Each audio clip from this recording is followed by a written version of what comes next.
Now turn to Section 1.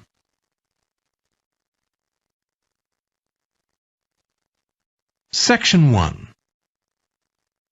You will hear a man phoning the customer services manager of a hotel to get information about holding a conference there. First, you have some time to look at questions 1 to 5.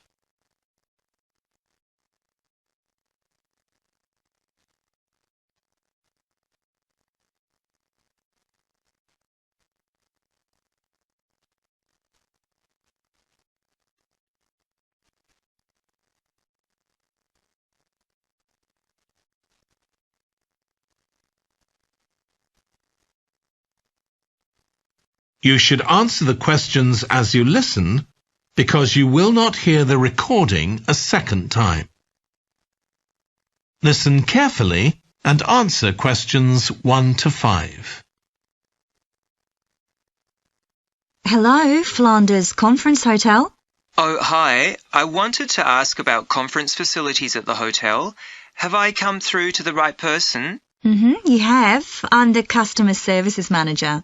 My name's Angela. So, how can I help you? Well, I'm calling from Barrett and Stanson's. We're a medical company based in Perth. Oh, yes? And we're organising a conference for our clients to be held in Sydney. It'll be held over 2 days, and we're expecting about 50 or 60 people. When were you thinking of having it? Sometime early next year, like the end of January. It'd have to be a weekend. Let me see. Our conference facilities are already booked for the weekend beginning January the 28th. We could do the first weekend in February. How about January the 21st? I'm afraid that's booked too. Well, let's go for the February date then. So, that's the weekend beginning the 4th. Okay. Now, can you tell me a bit about what conference facilities you have? Sure. So, for talks and presentations, we have the Tesla room. Sorry? Tesla, that's spelled T-E-S-L-A. It holds up to 100 people, and it's fully equipped with a projector and so on. How about a microphone? Yes, that'll be all set up ready for you. And there'll be one that members of the audience can use too, for questions if necessary. Fine. And we'll also need some sort of open area where people can sit and have a cup of coffee. And we'd like to have an exhibition of our products and services there as well, so that'll need to be quite a big space. That's fine. There's a central atrium with all those facilities, and you can come before the conference starts if you want to set everything up. Great. And I presume there's Wi-Fi? Oh, yes. That's free and available throughout the hotel. Okay. Would you also like us to provide a buffet lunch? We can do a 2-course meal with a number of different options. What sort of price are we looking at for that? Well, I can send you a copy of the standard menu. That's $45 per person. Or you can have the special for $25 more. I think the standard should be okay, but yes, send me the menu. Before you hear the rest of the conversation, you have some time to look at questions 6 to 10.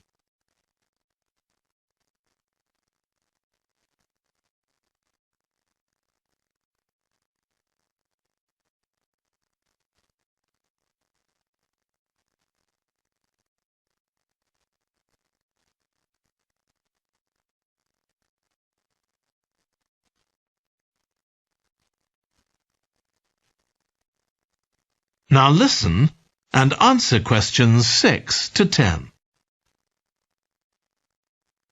Now, we're also going to need accommodation on the Saturday night for some of the participants. I'm not sure how many, but probably about 25. So what do you charge for a room? Well, for conference attendees, we have a 25% reduction, so we can offer you rooms at $135. Normally, a standard room's $180. And does that include breakfast? Sure. And of course, guests can also make use of all the other facilities at the hotel. So we've got a spa where you can get massages and facials and so on. And there's a pool up on the roof for the use of guests. Oh, great. Now, what about transport links? The hotel's downtown, isn't it? Yes. It's about 12 kilometres from the airport. But there's a complimentary shuttle bus for guests. And it's only about 10 minutes walk from the Central Railway Station. Okay. Now, I don't know Sydney very well. Can you just give me an idea of the location of the hotel? Well, it's downtown on Wilby Street. That's quite a small street, and it's not very far from the sea. And of course, if the conference attendees want to go out on their Saturday evening, there's a huge choice of places to eat. Then, if they want to make a night of it, they can go on to one of the clubs in the area. There are a great many to choose from. Okay. So, if we go ahead with this, can you give me some information about how much we're looking at? That is the end of section 1. You now have half a minute to check your answers.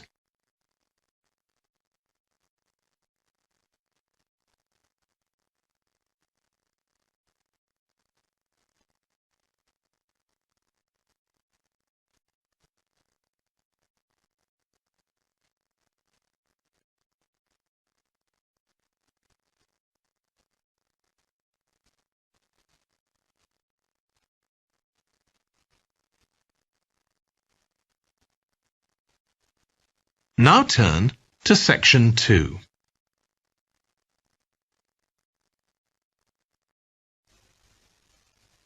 Section 2. You will hear a woman talking to a group of college students about volunteering to help other people. First, you have some time to look at questions 11 to 14.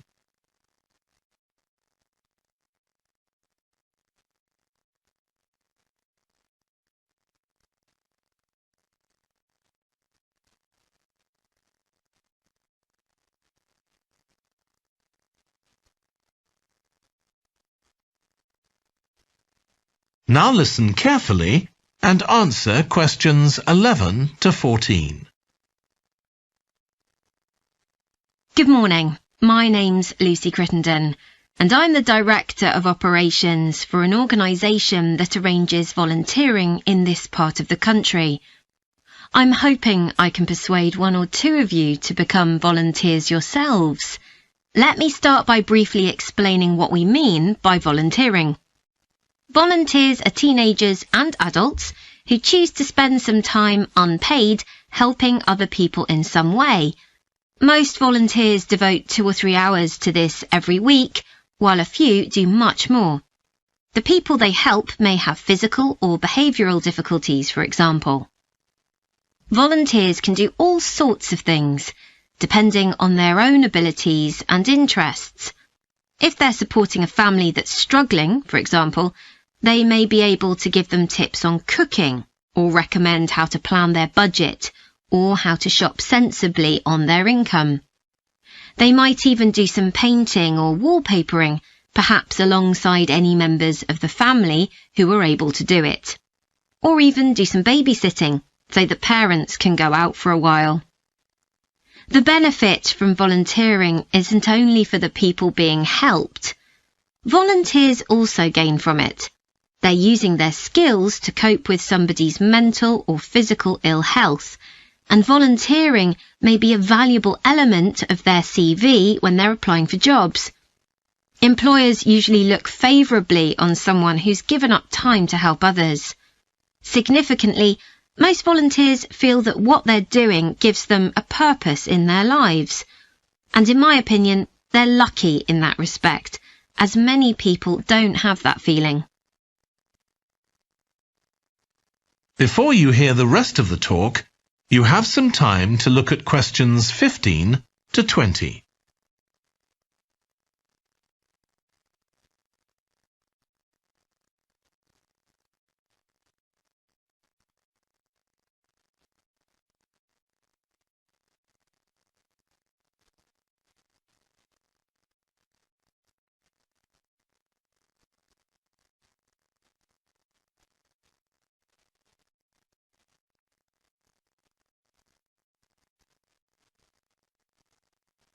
Now listen and answer questions 15 to 20. Now I'd like to tell you what some of our volunteers have said about what they do, to give you an idea of the range of ways in which they can help people. Habib supports an elderly lady who's beginning to show signs of dementia. Once a week they, along with other elderly people, go to the local community centre where a group of people come in and sing. The songs take the listeners back to their youth, and for a little while they can forget the difficulties that they face now. Our volunteer Consuela is an amazing woman. She has difficulty walking herself, but she doesn't let that stop her. She helps a couple of people with similar difficulties who had almost stopped walking altogether. By using herself as an example, Consuela encourages them to walk more and more. Min visits a young man who lives alone and can't leave his home on his own, so he hardly ever saw anyone. But together they go out to the cinema or to see friends the young man hadn't been able to visit for a long time. Tanya visits an elderly woman once a week. When the woman found out that Tanya is a professional dressmaker, she got interested. Tanya showed her some soft toys she'd made, and the woman decided to try it herself. And now she really enjoys it and spends hours making toys. They're not perhaps up to Tanya's standard yet, but she gains a lot of pleasure from doing it. Alexi is a volunteer with a family that faces a number of difficulties. By calmly talking over possible solutions with family members, he's helping them to realise that they aren't helpless and that they can do something themselves to improve their situation. This has been great for their self-esteem. And the last volunteer I'll mention, though there are plenty more, is Juba. She volunteers with a teenage girl with learning difficulties who wasn't very good at talking to other people. Juba's worked very patiently with her, and now the girl is far better at expressing herself and at understanding other people. Okay, I hope that's given you an idea of what volunteering is all about. Now I'd like to talk to you about... That is the end of section 2. You now have half a minute to check your answers.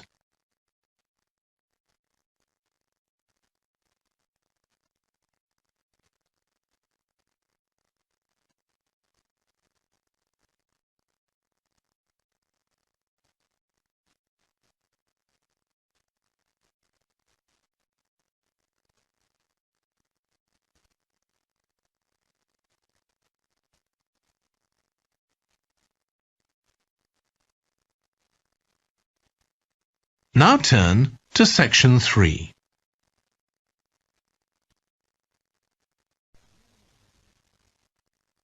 Section 3.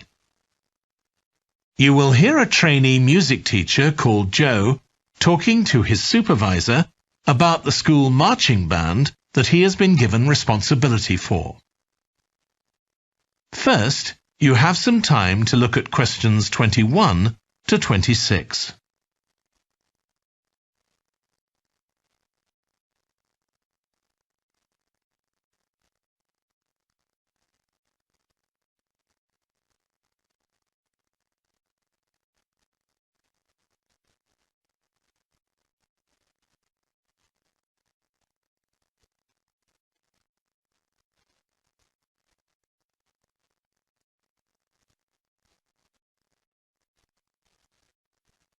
Now listen carefully and answer questions 21 to 26. So, how are you getting on with your teaching practice at the high school, Joe? Well, I've been put in charge of the school marching band, and it's quite a responsibility. I'd like to talk it over with you. Go ahead.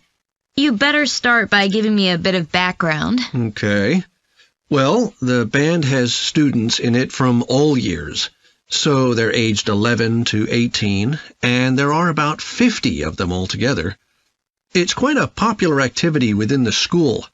I've never worked with a band of more than 20 before, and this is very different. I can imagine.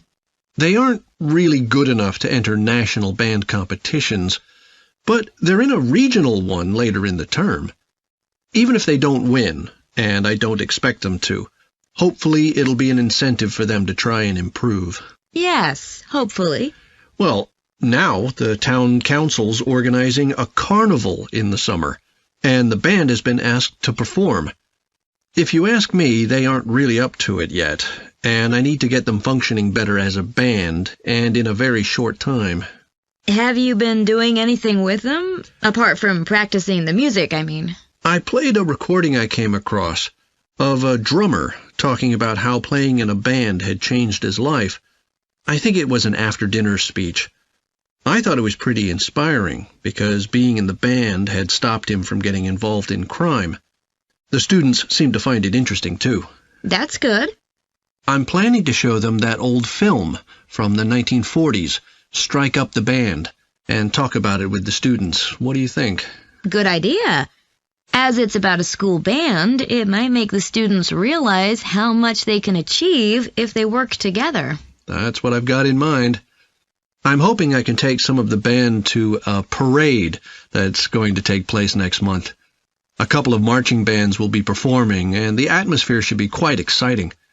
It depends on whether I can persuade the school to hire a coach or two to take us there. They sound like good ideas to me. Thanks. Before you hear the rest of the discussion, you have some time to look at questions 27 to 30.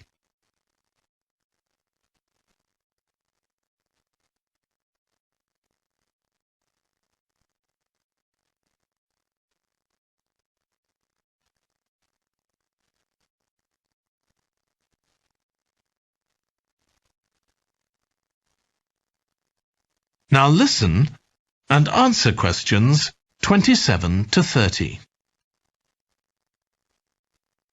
Can I tell you about a few people in the band who I'm finding it quite difficult to cope with? I'm sure you'll have some ideas about what I can do. Go ahead.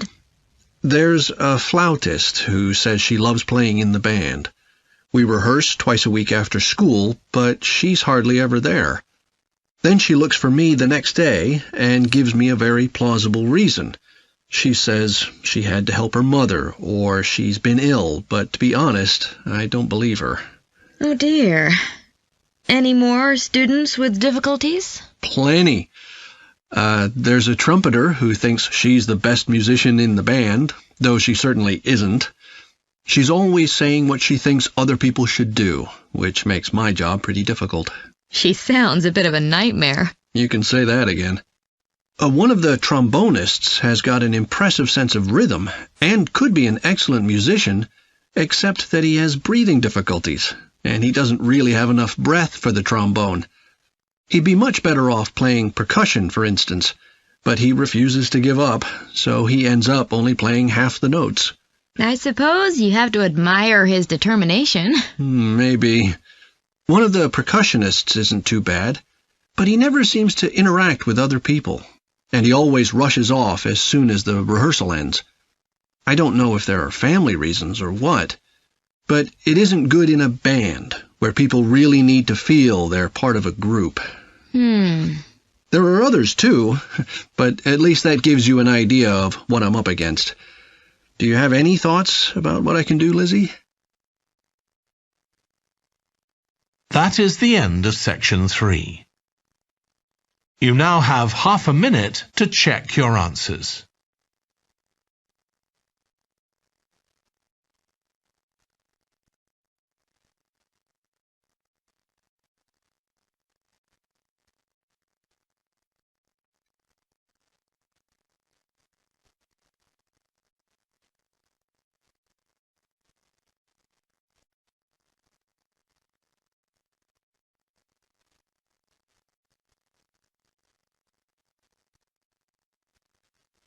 Now turn to section 4.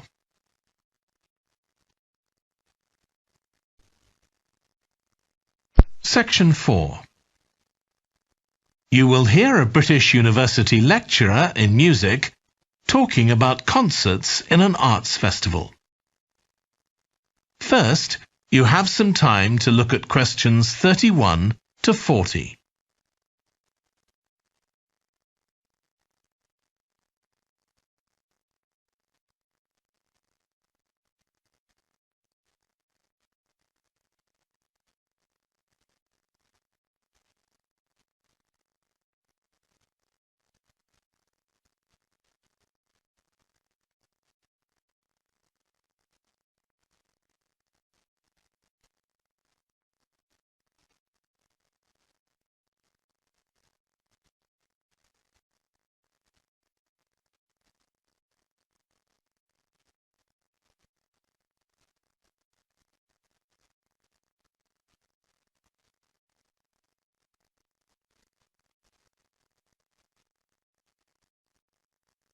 Now listen carefully and answer questions 31 to 40.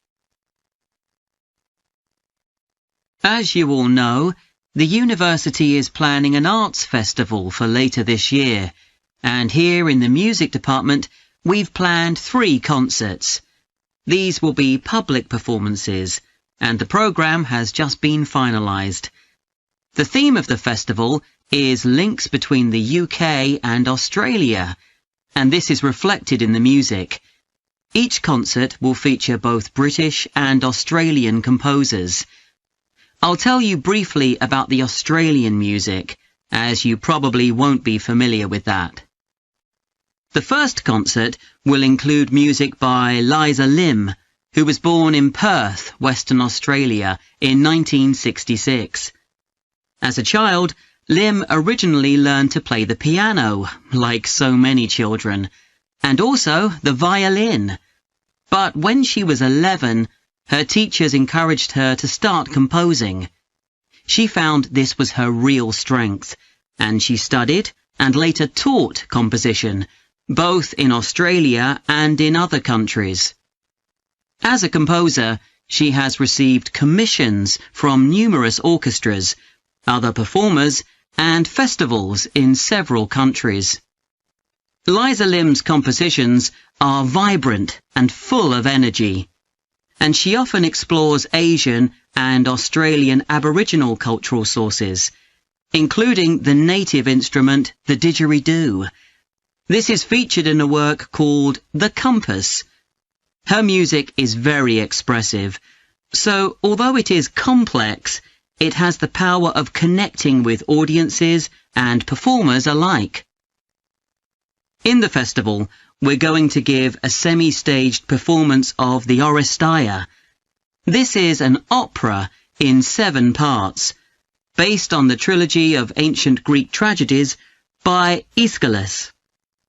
Lim composed this when she was in her mid-20s, and she also wrote the text, along with Barry Kosky. It's performed by 6 singers, a dancer, and an orchestra that, as well as standard orchestral instruments, includes electric guitar and a traditional Turkish stringed instrument. Lim wrote that because the stories in the tragedies are not easy to tell. The sounds she creates are also disturbing, and they include breathing, sobbing, laughing, and whistling.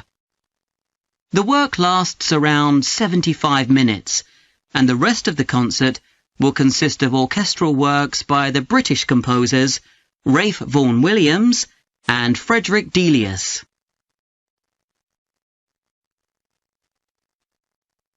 Moving on now to our second concert. This will begin with instrumental music by British composers Benjamin Britten and Judith Weir.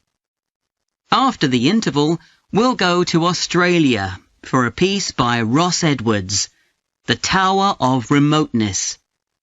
According to Edwards, the inspiration for this piece came from nature, when he was sitting alone in the dry bed of a creek, overshadowed by the leaves of palm trees, listening to the birds and insects. The Tower of Remoteness is scored for piano and clarinet. Edwards says he realized years after writing the piece that he had subconsciously modelled its opening phrase on a bird call.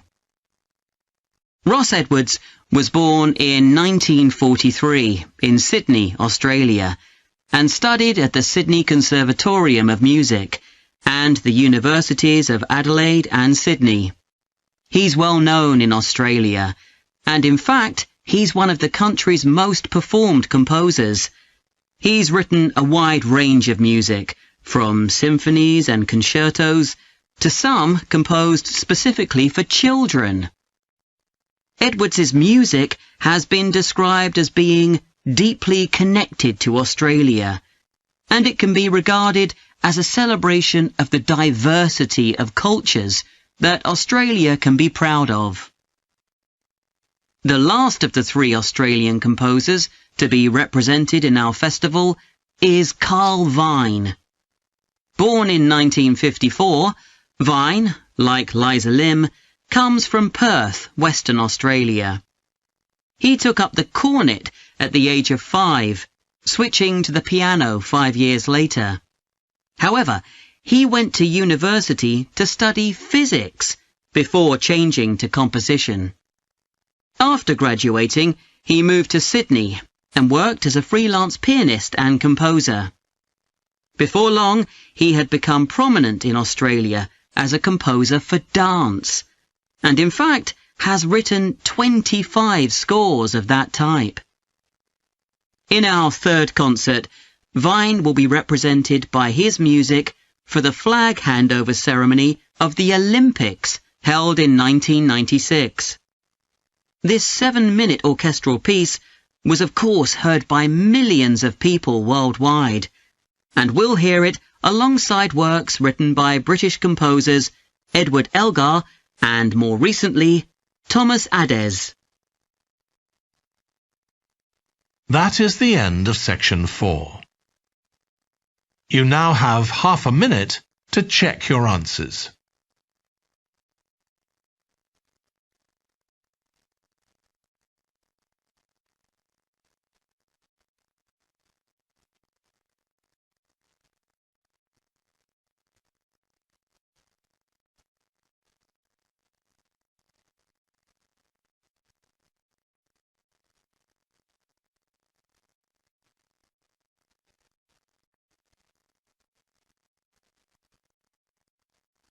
That is the end of the listening test. In the IELTS test, you would now have 10 minutes to transfer your answers to the answer sheet.